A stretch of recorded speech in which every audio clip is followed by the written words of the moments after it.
안녕하세요. 해피뉴이어 유신영 원장입니다. 최근 우연히 PC 메인 화면에 기사를 클릭하게 되었습니다. 이석증, 어지럼증이 낫지 않고 재발하는 이유라는 썸네일이라 귀 전문의로서 당연히 들어가 보게 되었죠. 하지만 내용은 너무 충격적인 불법 블로그 형태의 광고였습니다. 제가 오늘 본 화면에는 무려 4군데의 창이 떠서 광고비가 어마어마할 텐데 정말 단단히 작정하고 광고를 하고 있다는 생각이 들기도 했습니다. 어떻게 2024년도에 아직도 이런 부당 광고가 PC 메인 화면에, 그것도 국내 대표 언론사를 통해 보일 수 있는지 의문이 듭니다. 그래서 오늘은 이석증은 절대 건강보조식품뿐 아니라 어떠한 것들로도 예방이나 치료가 될 수 없다는 내용으로 이야기해 보겠습니다.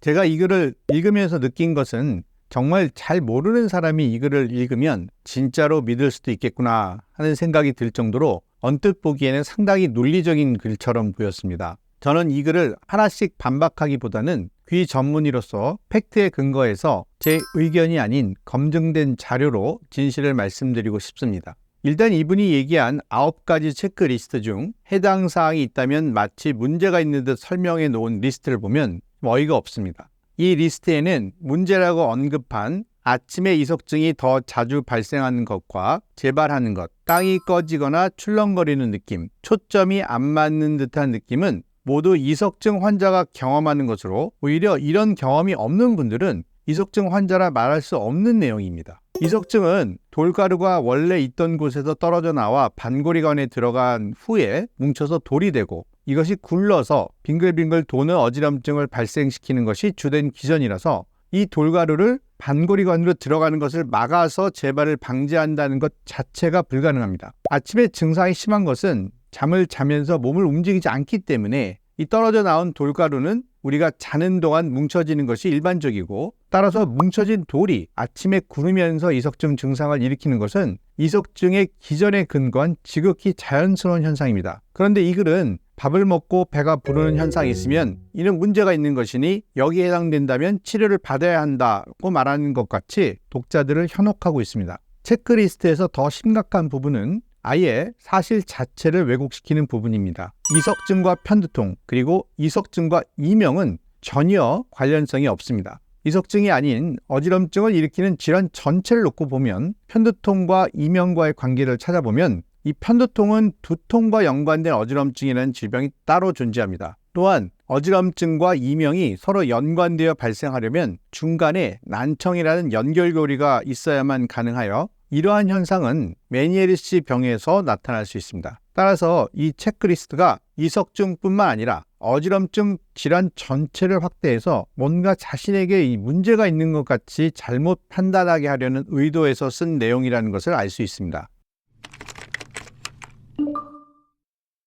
그 다음, 자신은 이석증의 재발을 근본적으로 막는 방법을 알게 되어 이석증을 극복했다는 글쓴이의 주장인데요. 불편한 진실은 앞서 언급했듯이 근본적인 치료 방법이나 예방법은 기전상 불가능하다는 것이 학계의 정설입니다. 다만 이분이 주장한 칼슘 대사의 문제는 미약하긴 하지만 근거가 있는 내용입니다. 실제 이 부분에 대한 논문에서는 칼슘 대사의 중요한 역할을 차지하는 바이타민 D가 부족한 사람은 비타민 D가 정상인 사람에 비해 이석증이 발생할 확률이 1.7배 정도 높은 것으로 되어 있습니다. 제 환자분도 재발 빈도가 훨씬 줄어들었다고 개인적인 경험을 말씀해 주시는 분도 계십니다. 이렇게 연관이 있지만 비타민 D 섭취가 이석증의 재발의 근본적인 예방법이 될 수는 없습니다. 이것 이외에 혈액순환과 면역력, 부신 기능과의 관계 등은 전혀 의학적 근거가 없습니다. 편두통과 혈액순환과의 관계도 없는데 이것을 이석증까지 연관시킨다는 것은 전혀 납득할 수가 없는 논리입니다. 지금까지 편두통 치료에 제시된 약물들 중 혈액순환 개선제가 없다는 것만 보아도 이분의 논리가 얼마나 근거가 없는지를 알 수 있습니다.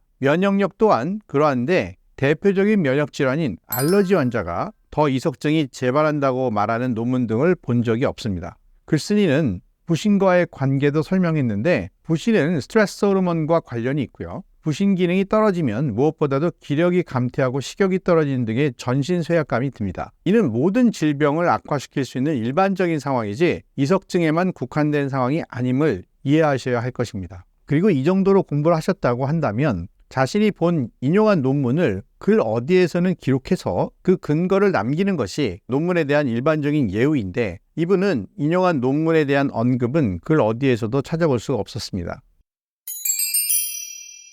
매년 식약처에서 수천 건의 불법 블로그 광고를 적발하고 있다고 합니다. 마치 자신이 직접 복용 후 해당 질환이 나았다며 실제 체험기처럼 쓰지만, 그런 글들은 다 온라인 마케팅 회사에서 만들어낸 블로그 광고이며 절대 현혹되시면 안 됩니다. 환자들의 불안 심리를 악용한 허위 가장 광고들로 합법적인 의약품을 건강기능식품으로 대체하는 최악의 상황까지 오고 있으니 각별히 조심하시길 바랍니다. 오늘은 불법 광고의 내용을 소개하면서 이석증의 진실에 대해 말씀드렸습니다. 긴 영상 끝까지 봐주셔서 감사드립니다.